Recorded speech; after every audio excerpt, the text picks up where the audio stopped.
Hello बच्चों। तो आज अपना जो जर्नी ऑफ क्वाड्रेटिक इक्वेशन चल रहा था उसका आज अपना 4th क्लास है, जिसमें हम लोग क्वेश्चन नंबर 12 तक पहुंच चुके हैं।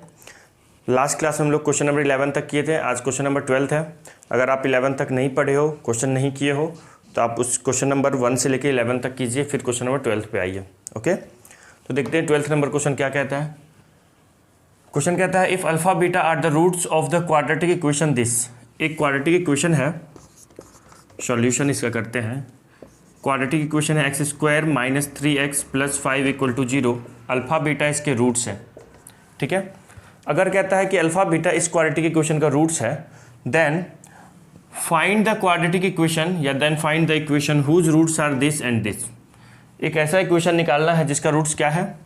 एक ऐसा इक्वेशन निकालना है जिसके रूट्स हैं alpha square minus 3 alpha plus 7 and एक रूट है beta square minus 3 beta plus 7। Okay, अच्छा मान लो मैं इसको लैम्डा 1 मान लेता हूँ और इसको लैम्डा 2 मान लेता हूँ, तो जिस भी क्वाड्रेटिक इक्वेशन के रूट्स लैम्डा 1 और लैम्डा 2 होंगे वो क्वाड्रेटिक इक्वेशन क्या होगा।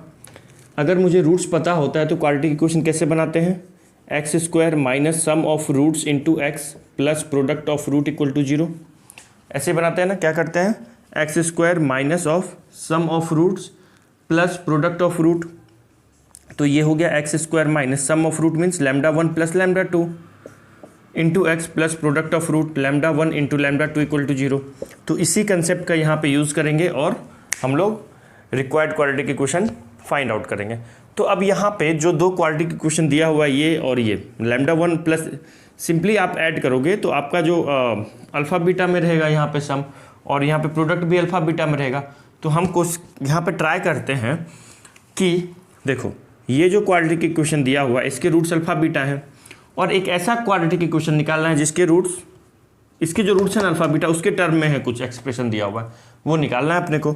तो यहाँ पे ज़रूर कुछ ना कुछ ये जो क्वाड्रेटिक इक्वेशन दिया हुआ है पहले उनका कुछ तो यूज़ होगा। देखते हैं क्या यूज़ है। अच्छा, तो देखो एक ऐसा क्वाड्रेटिक इक्वेशन निकालना है जिसके रूट्स क्या क्या हैं, alpha square minus of 3 alpha plus 7, इसको लैम्डा 1 मान लेते हैं और लैम्डा 2 इसको मान लेते हैं, beta square minus 3 beta plus 7, है ना। तो अपना जो आंसर होगा वो क्या होगा, x square minus lambda 1 plus lambda 2 into x plus lambda 1 into lambda 2 equal to 0। ये अपना आंसर होगा, है ना। तो देखो अगर अल्फ़ा इसका रूट्स है तो अल्फ़ा इसको सेटिस्फाई करेगा, तो लिख सकते हैं ना alpha square minus 3 alpha plus 5 equal to 0। ये जो क्वाड्रेटिक इक्वेशन दिया हुआ है इसके रूट्स क्या है, अल्फ़ा बीटा। अगर अल्फ़ा इस क्वाड्रेटिक इक्वेशन का रूट्स है तो मतलब वो क्या है, एक्स की वैल्यू है, एक्स की वो वैल्यू है जिसके लिए L H S equal to R H S हो जा रहा है। मतलब अगर अल्फ़ा की वैल्यू मैं यहाँ पे रख रहा हूँ तो आंसर क्या आ रहा है, 0 आना चाहिए। तो अल्फ़ा इसको सेटिस्फाई करेगा, तो ये हो गया। आई बात समझ में। अच्छा, अब ध्यान से देखो जो लैम्डा 1 है जो रिक्वायर्ड क्वाड्रेटिक इक्वेशन है उसका रूट्स क्या है, अल्फ़ा स्क्वायर माइनस 3 अल्फ़ा। देखो ये सेम है ना। अच्छा, प्लस 7 है यहाँ पे, जो रिक्वायर्ड क्वाड्रेटिक इक्वेशन है उसके रूट्स में प्लस 7 है, यहाँ पे प्लस 5 है। यहाँ पे मुझे प्लस 7 बनाना है, यहाँ पे मुझे 7 लाना है, तो क्या करूँगा, 5 में 2 ऐड करूँगा, तो ये हो जाएगा alpha square minus 3 alpha plus 5 plus 2 add करेंगे, तो ऐड किए तो सब्ट्रैक्ट भी करना पड़ेगा, है ना। तो alpha square minus of 3 alpha 5 plus 2 7, ये 2 को उधर लेके चले जाओ RHS में, तो 2 हो गया। तो यहाँ से alpha square minus 3 alpha plus 7, alpha square minus 3 alpha plus 7 की वैल्यू 2 के इक्वल आ गई। मतलब मैं कह सकता हूँ ये लैम्डा की वैल्यू, लैम्डा 1 की वैल्यू है 2।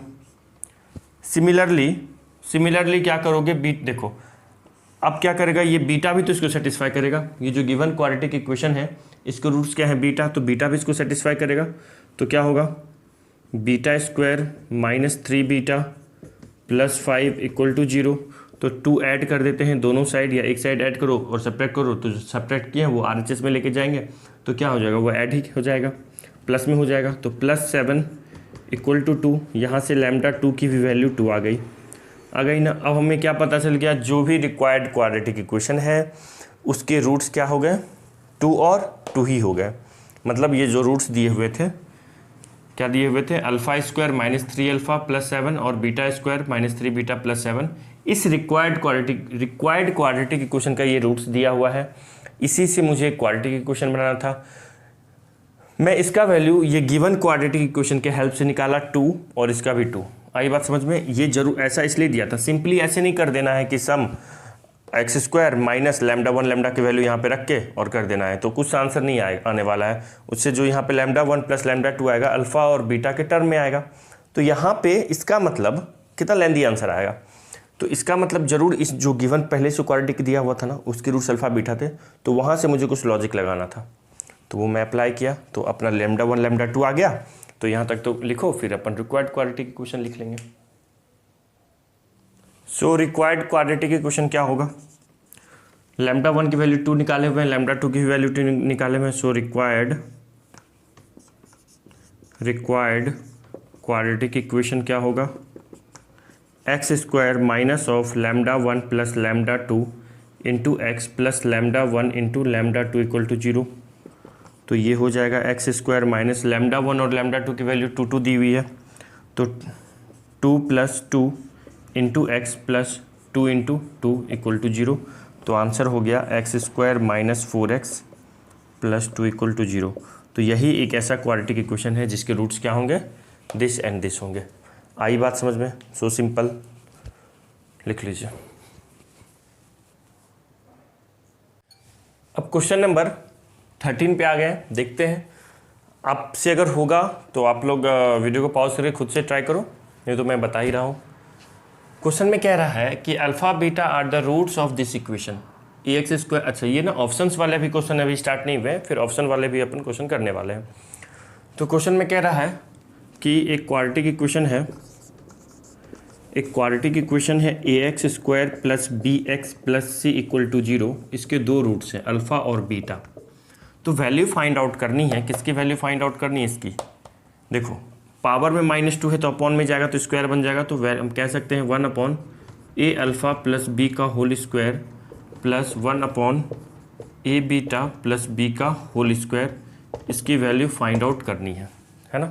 क्वेश्चन में क्या लिखा हुआ है, if alpha beta are the roots of this then find the value of this. Okay, अच्छा यहाँ पे अगर बहुत से बहुत हम क्या सोच सकते हैं कि अल्फ़ा प्लस बीटा की वैल्यू -b/a होगी और अल्फ़ा इंटू बीटा की वैल्यू c/a होगी, और तो कुछ नहीं सोच सकते हैं। एक और चीज़ सोच सकते हैं, ये जो a अल्फ़ा प्लस b है, देखना a alpha plus b whole square को मत देखो, सिर्फ जो फाइंड आउट करना है a अल्फ़ा प्लस b का whole square 1 upon a alpha plus b का whole square plus 1 upon a beta plus b का होल स्क्वायर। ये जो फाइंड आउट करना है, इसमें देखो क्या लिखा हुआ है, a अल्फ़ा प्लस b है ना, और यहाँ पे क्या है, a बीटा प्लस b है।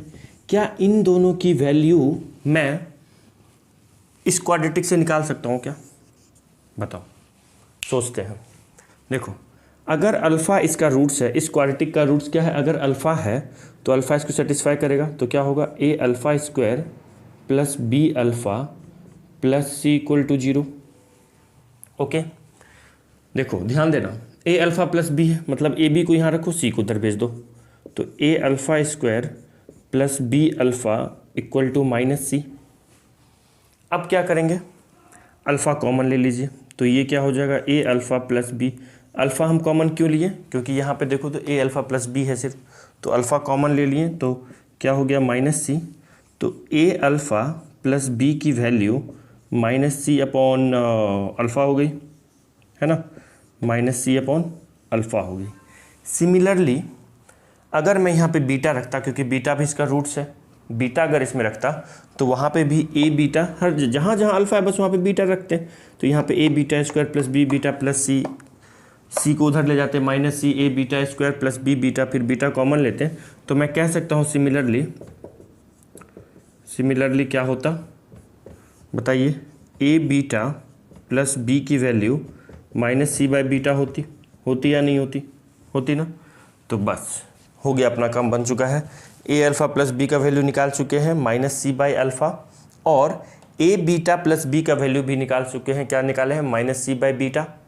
यहाँ तक हो चुका है। बस अब इसी दोनों वैल्यू को हम यहाँ पे पुट कर देंगे, जो भी फाइंड आउट करना है, देखना आंसर आ जाएगा। अच्छा, जो भी आंसर होगा मे बी वो a b c और ए बी के ही टर्म में आने वाला है कुछ, ठीक है ना, ए बी सी के टर्म में ही आंसर आने वाला है। ओके, अच्छा ये कैसे समझेंगे आंसर किस फॉर्मेट में लाना है? तो यहाँ पे मैं इस क्वेश्चन को करवाने का बस ये सब सिखाना है, मेरा ये टारगेट है कि आपको ये सब सिखा पाऊँ मैं। सम ऑफ रूट्स कैसे लेते हैं, प्रोडक्ट ऑफ रूट कैसे लेते हैं, उनके बीच कुछ एक्सप्रेशन अगर बन रहा होता है तो उसको कैसे सिंप्लीफाई करते हैं। आ रही बात समझ में? इस क्वेश्चन में कैसे सोचने का अप्रोच क्या है, ये सब करने का मतलब है, ठीक है। तो यहाँ तक लिखिए।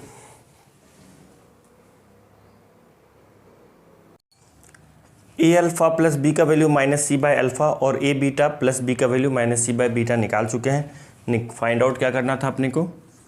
ए अल्फ़ा प्लस बी की पावर -2 प्लस, मैं यहाँ पे जो लिखा था इसको जो 1/, वो मैं रफ कर दिया, प्लस ए बीटा प्लस बी का पावर -2, ये फाइंड आउट करनी है। इसको क्या लिख सकते हैं?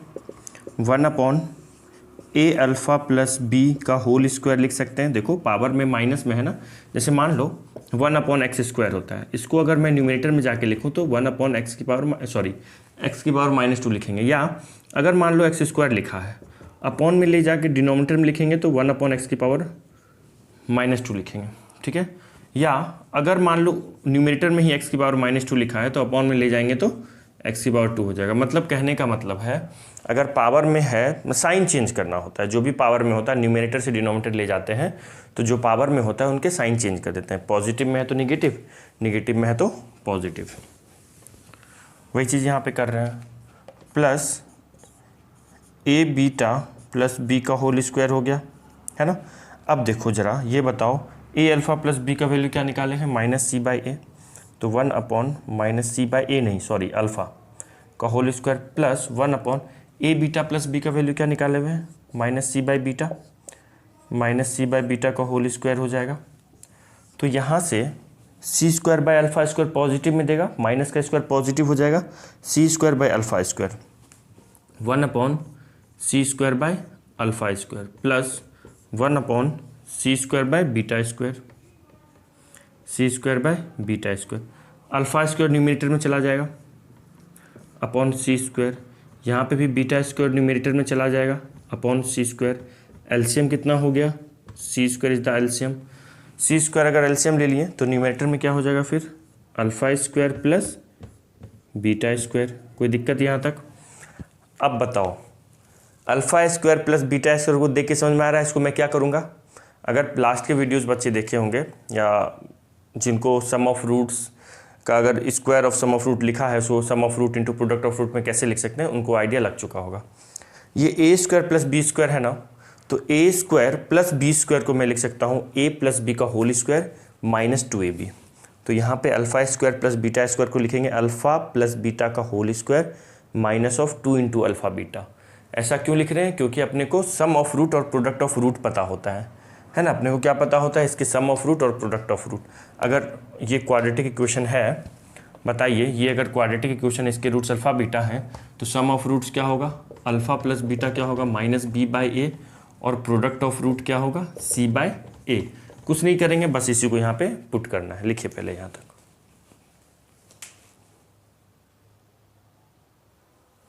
तो क्या किए देखो, a² प्लस बी α² प्लस β² को मैं ये लिख सकता हूँ। एक बार मैं रिवाइज भी करवा देता हूँ कैसे लिख सकता हूँ। देखो, अल्फ़ा प्लस बीटा का होल स्क्वायर -2 अल्फ़ा बीटा अगर लिखा है तो मैं इसमें a प्लस बी का होल स्क्वायर लगा सकता हूँ, a² plus b² plus 2ab, और यहाँ पे क्या लिखा हुआ है? -2ab, 2 alpha beta. ये कैंसिल हो जाएगा तो क्या मिलेगा? α² प्लस β² जो यहाँ लिखा हुआ है। तो मैं α² प्लस β² को ये लिख सकता हूँ, बिल्कुल लिख सकता हूँ। और ऐसे क्यों लिख रहा हूँ? क्योंकि इसमें सम ऑफ रूट और प्रोडक्ट ऑफ रूट अपने को पता होता है। किसी भी क्वाड्रेटिक में अगर क्वाड्रेटिक इक्वेशन दिया होता है तो वो अपने को यहाँ पे पता है। आई बात समझ में? तो बस यही अब कंसेप्ट अप्लाई करेंगे। सम ऑफ रूट क्या है? -b/a, और प्रोडक्ट ऑफ रूट क्या है? c/a। तो यहाँ पे क्या होगा? सम ऑफ रूट -b/a का whole square -2 into alpha into beta, product of root क्या है? c/a upon c²। ओके, तो यहाँ से आ जाएगा, अगले स्टेप में करते, यहाँ से मिलेगा मुझे b² upon a² -2c/a upon c²। देखो ज़रा, यहाँ पे ए स्क्वायर एलसीएम हो जाएगा क्या, ए स्क्वायर एलसीएम होगा तो ये होगा बी स्क्वायर माइनस ऑफ ए से डिवाइड करेंगे, ए स्क्वायर को इसे डिवाइड करेंगे, ए मिलेगा, ए को 2c में मल्टीप्लाई करना है तो 2ac अपॉन सी स्क्वायर। अब ये सी स्क्वायर को ए स्क्वायर में मल्टीप्लाई कर दो तो आंसर क्या हो गया, b square minus 2ac upon a square into c square is the answer. आई बात समझ में, बस लिख लीजिए।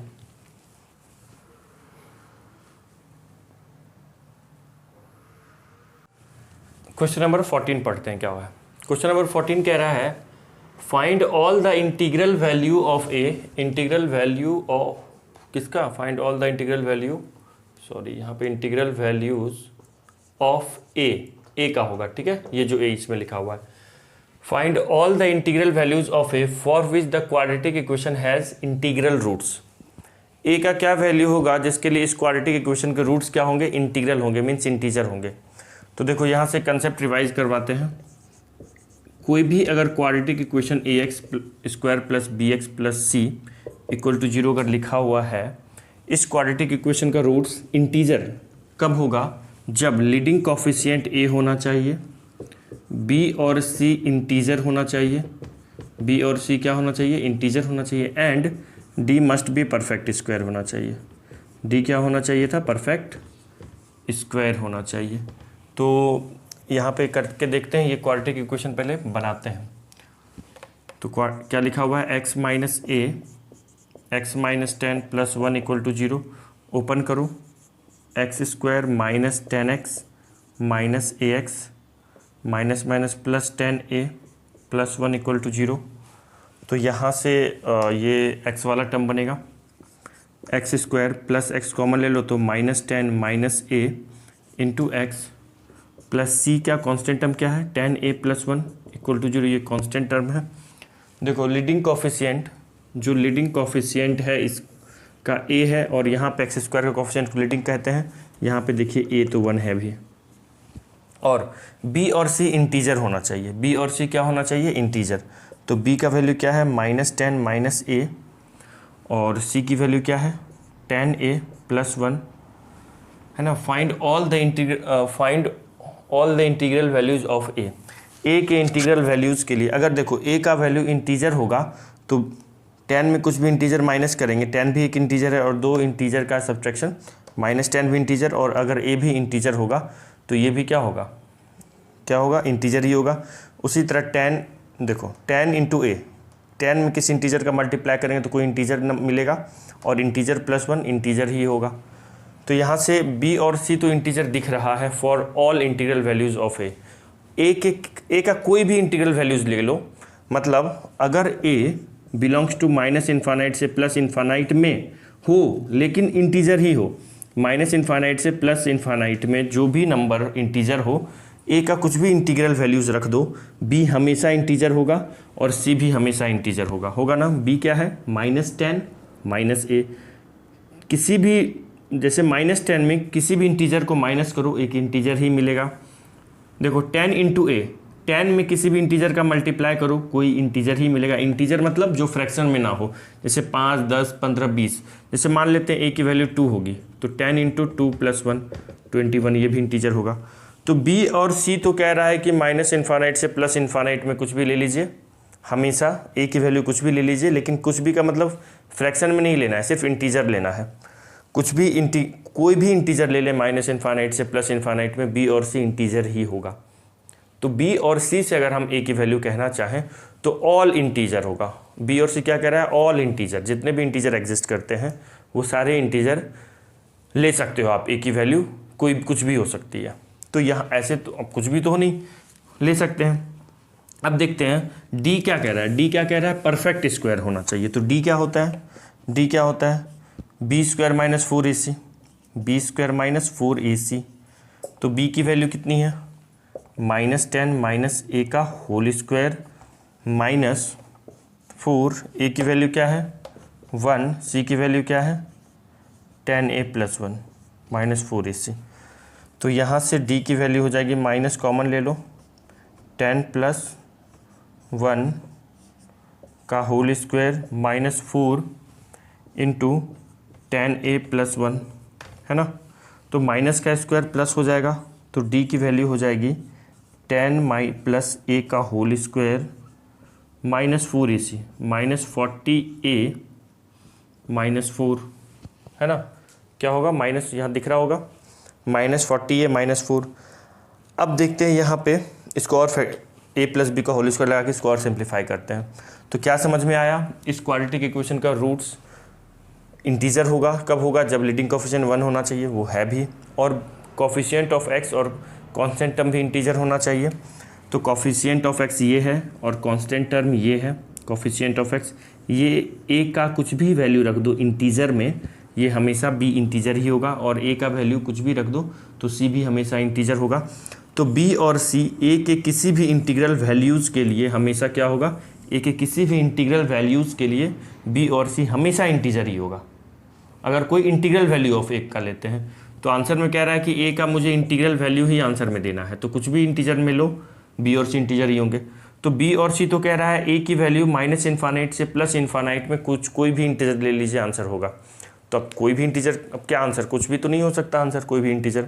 तो अब जो परफेक्ट आंसर निकलेगा वो d से निकलेगा, मतलब a का एक्चुअल a का वैल्यू कौन सा होगा, -∞ से लेके +∞ में जो भी इंटीजर है उस इंटीजर्स में से एक्चुअल a की वैल्यू क्या होगी वो अभी d देगा हमें। d को हम परफेक्ट स्क्वायर वाला यहाँ पे कंसेप्ट अप्लाई करेंगे। लिखिए यहाँ तक। तो देखिए d का वैल्यू क्या आ गया है, 10 + a का होल स्क्वायर -40a -4। तो यहाँ पे मैं लिख लिया हूँ, अब देखो समझना है। तो d = a, इसमें क्या करेंगे, a + b का होल स्क्वायर अप्लाई करते हैं। तो a² + b² + 2ab कितना हो जाएगा, 20a -40a -4। तो d की वैल्यू हो जाएगी a² -20a + 96 है ना। देखो परफेक्ट स्क्वायर बनाना है ना, तो इसमें हमने कंप्लीटिंग द स्क्वायर का कंसेप्ट लगाएंगे। कंप्लीटिंग द स्क्वायर कंसेप्ट क्या होता है सर, मतलब जो भी ये लिखा हुआ है ना, इसको मैं a + b का होल स्क्वायर या a - b के होल स्क्वायर में लिखने की कोशिश करूँगा। तो यहाँ पे देखो ये a तो a² बन जाएगा और ये 2ab बनाएगा, 2ab के सामने क्या माइनस है, तो ये a - b का होल स्क्वायर बनेगा, ठीक है ना। तो देखते हैं, देखो a² -2 × a, 2a हो गया। देखो 20a की जगह पे मैं 2a लिखा। अब 2a में क्या मल्टीप्लाई करूं कि 20 मिले, 10 मल्टीप्लाई कर देता हूं, और 2ab, तो b मतलब 10, तो b का स्क्वायर भी करेंगे, तो ये तो अपने मन से यहाँ पे ऐड किए हैं 10 का स्क्वायर, तो सब्ट्रैक्ट भी कर देते हैं, ठीक है, +96। तो d की वैल्यू हो गई, देखो इतने, ये जो अंडरलाइन है लिखा हुआ, क्या लिखा हुआ, a² -2ab + b², ये हो गया a - 10 का होल स्क्वायर होगा ना। और ये देखो -10 का स्क्वायर, -10 का स्क्वायर -100 प्लस, ये माइनस का स्क्वायर नहीं हो रहा है, सिर्फ 10 का स्क्वायर हो रहा है, तो यहाँ पे इसलिए माइनस रहेगा ही। -100 + 96 -4। तो अब अपने को d परफेक्ट स्क्वायर कैसे होगा सोचना है। तो एक काम करते हैं, देखो ये 4 को इधर लिखो, 10 - a का होल स्क्वायर -d लिखे। अब यहाँ पे देखो मैं a - 10 का होल स्क्वायर है तो मतलब ये परफेक्ट स्क्वायर होगा। फिर d है, फिर क्या d है, तो एक काम करिए पहले यहाँ तक लिख लीजिए। तो d = a - 10 का होल स्क्वायर -4, तो यहाँ से 4 = क्या हो जाएगा, 4 = a - 10 का होल स्क्वायर -d, ये हो गया। अब यहाँ से ये सोचेंगे कि d का वैल्यू क्या मिले, मतलब देखो यहाँ पे ये तो एक परफेक्ट स्क्वायर है ही ना, ये क्या है, एक परफेक्ट स्क्वायर है ही, ये एक परफेक्ट स्क्वायर है ही, और d भी मैं मान लेते हैं, d को अपने को देखो a का ऐसा वैल्यू निकालना है जिसके लिए इसके रूट्स इंटीजर होते हैं। ये तीनों कंडीशन तो हम देख चुके हैं। अब मैं मान लेता हूं कि a का जो वैल्यू है वो इंटीजर है, वो कब होगा, जब d भी परफेक्ट स्क्वायर होगा। तो मतलब d भी क्या होना चाहिए, परफेक्ट स्क्वायर होना चाहिए, d भी क्या होना चाहिए, परफेक्ट स्क्वायर। अब सोचो, थोड़ा सोचना है यहाँ पे, दो परफेक्ट स्क्वायर का मैं क्या कर रहा हूँ, यहाँ पे डिफरेंस कर रहा हूँ। तो दो परफेक्ट स्क्वायर का डिफरेंस 4 आना चाहिए। तो परफेक्ट स्क्वायर होता क्या क्या है, 1, 4, 9, 16, 25, 36, 49, ये होता है ना 64। तो देखो जैसे जैसे मैं आगे बढ़ रहा हूँ लगातार, जैसे 4 और 16 लेंगे तो इसका तो डिफरेंस 4 आएगा ही नहीं। 4 कम से कम दो लगातार के ही आ सकते हैं, दो लगातार परफेक्ट स्क्वायर के। तो जैसे जैसे मैं आगे बढ़ रहा हूँ परफेक्ट स्क्वायर का डिफरेंस भी बढ़ते जा रहा है, ज़्यादा होते जा रहा है। मतलब किसी का भी डिफरेंस यहाँ पे 4 नहीं दिख रहा है, कि कोई भी दो परफेक्ट स्क्वायर का डिफरेंस 4 नहीं है यहाँ पे। जब तो मतलब कब हो सकता है, कब हो सकता है, अगर यहाँ पे कह रहा है कभी तो होगा, हाँ जरूर होगा। मान लो मैं 4 लिया और 4 माइनस 0 किया, 4 भी एक परफेक्ट स्क्वायर, और 0 को भी हम परफेक्ट स्क्वायर बोल सकते हैं क्योंकि 0 का स्क्वायर रूट 0 होता है ना, या फिर 0 का स्क्वायर 0। तो 0 भी एक परफेक्ट स्क्वायर और 4 भी परफेक्ट स्क्वायर, तो 4 माइनस 0 कितना हो गया, 4। तो ये ही एक ऐसा दो परफेक्ट स्क्वायर है जिसका डिफरेंस 4 आता है। इतना सोचना पड़ेगा बच्चों, यही दो ऐसा परफेक्ट स्क्वायर है जिनका डिफरेंस 4 आता है। तो यहाँ पे अच्छा परफेक्ट स्क्वायर तो निगेटिव होगा ही नहीं होगा ना, पॉजिटिव ही रहेगा। तो डिफरेंस 4 लाना है, दो परफेक्ट स्क्वायर का डिफरेंस क्या लाना है, 4। तो यहाँ पे लिखते हैं as difference of two perfect square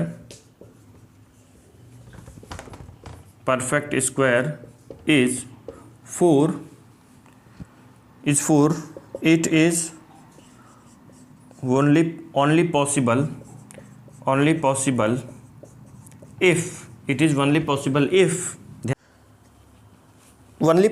if पहला वाला देखो अभी बताया ना, दो परफेक्ट स्क्वायर का डिफरेंस, दो परफेक्ट स्क्वायर का, मान लो बी स्क्वायर भी एक परफेक्ट स्क्वायर ही है, ए स्क्वायर भी परफेक्ट स्क्वायर होगा, है ना, कोई इंटीजर का स्क्वायर परफेक्ट स्क्वायर ही होता है। तो उसका डिफरेंस 4 कब होगा, जब ये वाला 0 होगा और ये पहला वाला 4 के इक्वल होगा, मतलब बी स्क्वायर 4 के इक्वल होना चाहिए और ए स्क्वायर 0 के इक्वल होना चाहिए। तो this must be equal to 0 and sorry this must be equal to 4 and d must be equal to 0। तो डी किसके इक्वल होना चाहिए, 0 के इक्वल होना चाहिए। तो बस यहाँ तक लिखो, वीडियो को पॉज करके अब करते हैं आगे। तो देखो यहाँ से क्या 0 के इक्वल, डी तो 0 के इक्वल हो गया। अब क्या इसको 0 के इक्वल ले लो, a माइनस 10 का होल स्क्वायर इक्वल टू 4। तो a माइनस 10 के इक्वल टू क्या होगा, प्लस माइनस 2 होगा। तो एक बार मैं प्लस 2 ले लेता हूँ, ठीक है, a minus 10 equal two plus 2, तो a की वैल्यू आ गई 12। और एक बार मैं माइनस 2 ले लेता हूँ, a minus 10 equal to minus 2, तो a की वैल्यू minus 2 plus 10, then what, a की वैल्यू 8। आई बात समझ में। तो a की दो वैल्यू पॉसिबल हो गई, क्या होगा answer, a equal to 10 and a equal to 8 is the answer, है ना। तो एक अच्छा कंसेप्ट सीखे, दो परफेक्ट स्क्वायर का अगर डिफरेंस 4 है तो एक 4 के इक्वल होगा और दूसरा 0 के इक्वल होगा। ओके, चलिए लिखिए इसको।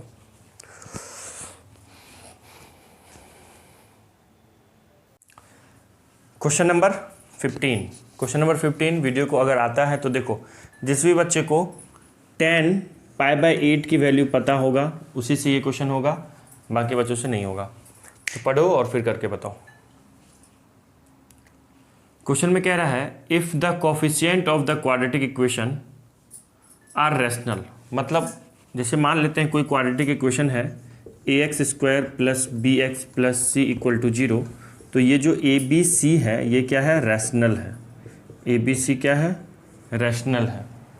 और क्या कह रहा है, and the coefficient of x square is 1, तो 1 है, ठीक है, ए को 1 मान लेते हैं, ये भी रैशनल ही है। Then find the equation one of whose root is, एक रूट क्या दिया हुआ है, 10 π/8 दिया हुआ है। तो सुनो, पहले 10 π/8 का वैल्यू लिख लेते हैं। ये जो 10 π/8 है ना, ये π/8 मतलब 10 22 डिग्री है। ये कितना है, 10 22 डिग्री, 22.5 मतलब 45/2 है ये। तो इसकी वैल्यू जो होती है ये होती है -1 प्लस √2। इसकी वैल्यू होती है -1 प्लस √2। तो हम क्वाड्रेटिक इक्वेशन का एक रूट, मैं इसको अल्फ़ा मान लेता हूँ। अल्फ़ा की वैल्यू क्या दिया हुआ है, -1 प्लस √2। तो बीटा क्या होगा, सोचते हैं। देखो, एक रूट इरेशनल है तो दूसरा रूट भी कॉन्जुगेट पेयर में ही इरेशनल होता है, तब जब A B C must be belongs to, मतलब ए बी सी रैशनल होनी चाहिए। ए बी सी क्या होना चाहिए, रैशनल होना चाहिए, तो अगर एक रूट इर्रेशनल है तो दूसरा रूट भी इर्रेशनल होगा। ABC क्या होता है, किसी भी क्वाड्रेटिक इक्वेशन के जो ये कोफिशिएंट्स ऑफ क्वाड्रेटिक हैं, अगर कोफिशिएंट्स रैशनल है तो कोफिशिएंट्स अगर रैशनल है तो अगर एक root P plus under root Q होता है, तो अगर एक रूट क्या होता है, एक रूट अगर P plus under root Q है तो दूसरा रूट कॉन्जुगेट पेयर में P minus under root Q होगा। कब, जब कोफिशिएंट मस्ट बी रैशनल होना चाहिए। कोफिशिएंट क्या होना चाहिए, रैशनल होना चाहिए। अच्छा, यहाँ पे बस कंफ्यूज करवाने के लिए a इक्वल टू 1 दे दिया है। a 1 नहीं भी होगा बट रैशनल होना चाहिए तो कोफिशिएंट C चलेगा। आ रही है बात समझ में, मतलब अगर a 1 नहीं होके कोई रैशनल नंबर भी हो तो भी ये कंसेप्ट हम अप्लाई कर सकते हैं कि अगर एक रूट इर्रेशनल है तो दूसरा रूट भी इर्रेशनल होगा कॉन्जुगेट पेयर में। तो अगर एक रूट ये है तो बीटा की वैल्यू क्या हो जाएगी, देखो p का वैल्यू -1 है तो यहाँ भी -1 डाल दो। q यहाँ पे पॉजिटिव में है तो इसमें क्या आ जाएगा, निगेटिव में आ जाएगा। हो गया। अब क्वाड्रेटिक इक्वेशन क्या होता है, जिसके रूट्स अगर अल्फा बीटा होते हैं तो क्वाड्रेटिक इक्वेशन क्या होता है, x² minus of sum of roots plus into product of roots plus product of roots, ये आंसर होता है। तो सम ऑफ रूट पहले निकाल लो, अल्फ़ा प्लस बीटा करेंगे, इनको ऐड करोगे तो रूट टू कैंसिल हो जाएगा, -2, और अल्फ़ा इंटू बीटा करोगे, अल्फ़ा इंटू बीटा तो -1 plus √2 a -1 minus √2 a plus b a minus b क्या होता है, a plus b into a minus b क्या होता है, a² माइनस b²। a क्या है, -1 का square minus b² means -√2 minus of √2 का स्क्वायर, तो 1 -2 डेट इज़ -1। तो अल्फ़ा इंटू बीटा -1 आ गया और अल्फ़ा प्लस बीटा -2 आ गया। तो क्वाड्रेटिक इक्वेशन क्या हो जाएगा, x² माइनस ऑफ इसकी वैल्यू -2 है ना। देखो अल्फ़ा प्लस बीटा की वैल्यू -2 है और अल्फ़ा इंटू बीटा की वैल्यू -1 है इक्वल टू 0। तो आंसर हो गया x² plus 2x -1 equal to 0, that is the answer. आई बात समझ में, लिख लीजिए।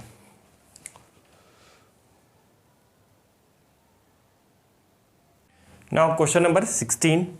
क्वेश्चन नंबर 16 में क्या लिखा हुआ है, कोई इक्वेशन दिया हुआ है, उनके रूट्स क्या है, इक्वल इन मैग्नीट्यूड है बट अपोजिट इन साइन है। Then find the value of k।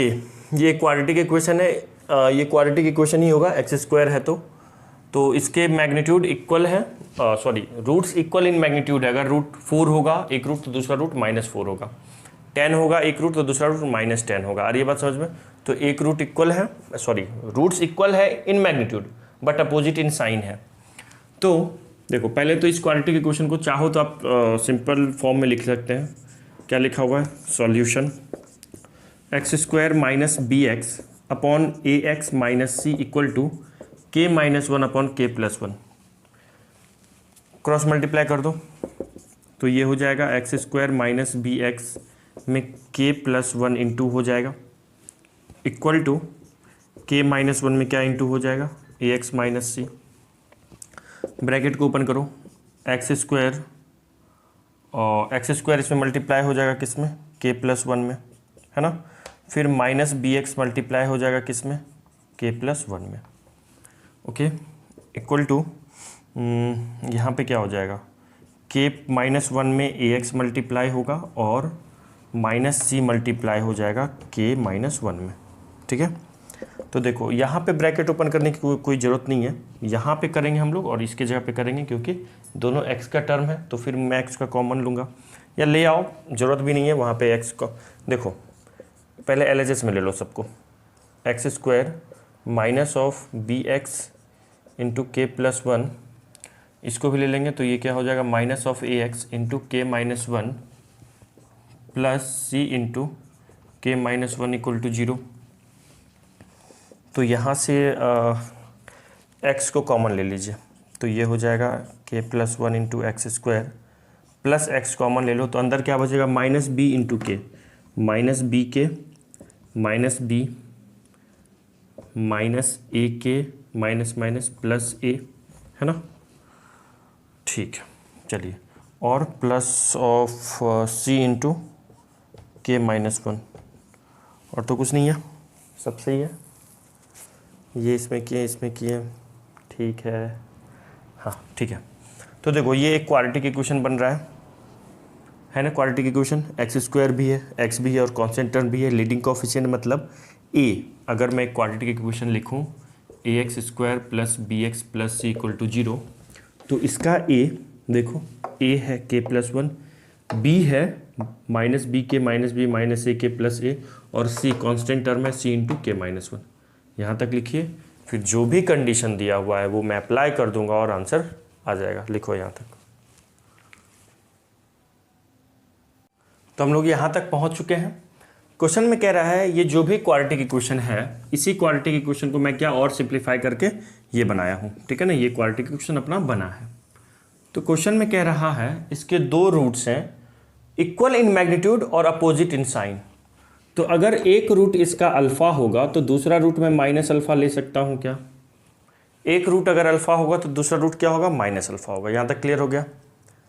Some of root क्या होता है? अच्छा, यहाँ पे के की वैल्यू निकालनी है। देखो क्या करेंगे हम, sum of root alpha plus minus alpha क्या होता है? Sum of root. अगर कोई quadratic equation a x square plus b x plus c equal to 0 है और इसके दो रूट्स अल्फा बीटा हैं, तो सम ऑफ रूट क्या होगा? माइनस बी बाई ए होगा ना। बी क्या है? कॉफिशिएंट ऑफ एक्स है। ए क्या है? लीडिंग कॉफिशिएंट है, means coefficient of x square है। तो वही काम मैं यहाँ पे करूँगा। सम ऑफ कॉफिशिएंट क्या होगा? माइनस बी, मतलब कॉफिशिएंट ऑफ एक्स देखो बी है, यहाँ पे कॉफिशिएंट ऑफ एक्स क्या है? This term, and leading coefficient क्या है? ये है। तो यहाँ पे भी क्या हो जाएगा? Minus b by a, means minus of coefficient of x upon leading coefficient, minus of coefficient of x. तो minus of coefficient of, minus of coefficient of x क्या है? B k minus b minus a k plus a upon leading coefficient. ये हो गया। Alpha plus minus alpha, ये तो 0 हो जाएगा। ये क्या हो गया? 0। तो सो अपने पास क्या आ गया है? और एक काम करो, माइनस कॉमन ले लो। तो यहाँ से माइनस कॉमन ले लेंगे तो ये हो जाएगा बी के plus B plus a k minus ए, या ऐसा करो इस माइनस को अंदर मल्टीप्लाई कर दो तो इसको प्लस, इसको प्लस, इसको प्लस, इसको माइनस कर देगा, अपॉन के प्लस 1 इक्वल टू 0। के प्लस 1 राइट हैंड साइड चला जाएगा, मल्टीप्लाई हो जाएगा, तो आ जाएगा बी के plus B plus a k minus A equal to 0। अब जो के वाला टर्म है उसको एक साइड रखो, बाकी टर्म को राइट साइड भेज दो। तो बी के plus a k equal to a minus b, k common आ जाएगा, a plus b equal to a minus b. तो के की वैल्यू क्या आ गई? A minus b upon a plus b. आई बात समझ में? तो के की वैल्यू क्या आ गई? A minus b upon a plus B. लिख लीजिए इसको। एक और क्वेश्चन करते हैं। Now question number is the 17। एक बार आप खुद से करो फिर मैं बताऊंगा। वीडियो को पॉज करके लिखो क्वेश्चन को और बताता हूं फिर मैं। क्वेश्चन में कह रहा है if the roots of this equation, question का कोई एक इक्वेशन दिया हुआ है क्वाड्रेटिक, उसके रूट्स क्या है? इक्वल है। तो ए बी सी किस में होगा? A P G P S P या A G P? A P for arithmetic progression, G P for geometric progression, S P for harmonic progression, और ए जी पी का मतलब अरिथमेटिक ज्योमेट्रिक प्रोग्रेशन, मतलब A P और G P में simultaneous होना। तो देखो जो क्वाड्रेटिक इक्वेशन है ना, इसको पहले लिख लो। और मैं पिछले क्लास में बताया हूँ कि जब भी ए बी सी में जो कॉफिशिएंट ऑफ क्वाड्रेटिक इक्वेशंस होते हैं उसके जो कॉफिशिएंट्स हैं, अगर ए बी सी में कोई एक्सप्रेशन हो, जैसे देखो ए बी में एक एक्सप्रेशन है ए माइनस बी, ए सी में एक एक्सप्रेशन है सी माइनस ए, और जो कांस्टेंट टर्म है वो भी क्या है? ए बी और सी में एक्सप्रेशन है बी माइनस सी। अगर ऐसा होता हो और जो रूट्स के बारे में भी कुछ लिखा हो, रूट्स भी दिया हुआ इक्वल है, चलो कुछ तो, या फिर रूट्स के बारे में भी कुछ सवाल में दिया हो या रूट्स से निकालना हो, तो पहले इन लीडिंग कॉफिशिएंट्स को ना, कॉफिशिएंट ऑफ क्वाड्रेटिक इक्वेशन को ऐड करके देखो कितना आ रहा है। क्या करना है?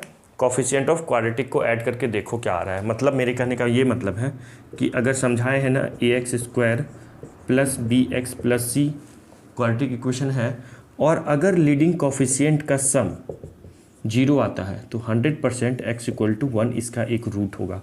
कहीं वैसा ही तो यहाँ नहीं हो रहा। देखो तो ज़रा, लीडिंग कोफिशिएंट क्या a माइनस बी है, प्लस c माइनस ए है, प्लस b माइनस सी है, plus b minus b cancel, plus c minus c cancel, plus a minus a cancel, और आंसर क्या आ रहा है 0। तो इसका मतलब क्या हो गया, जो ये क्वाड्रेटिक इक्वेशन है इसका एक रूट क्या होगा, 100%। So one of the root alpha equal to 1 हो गया।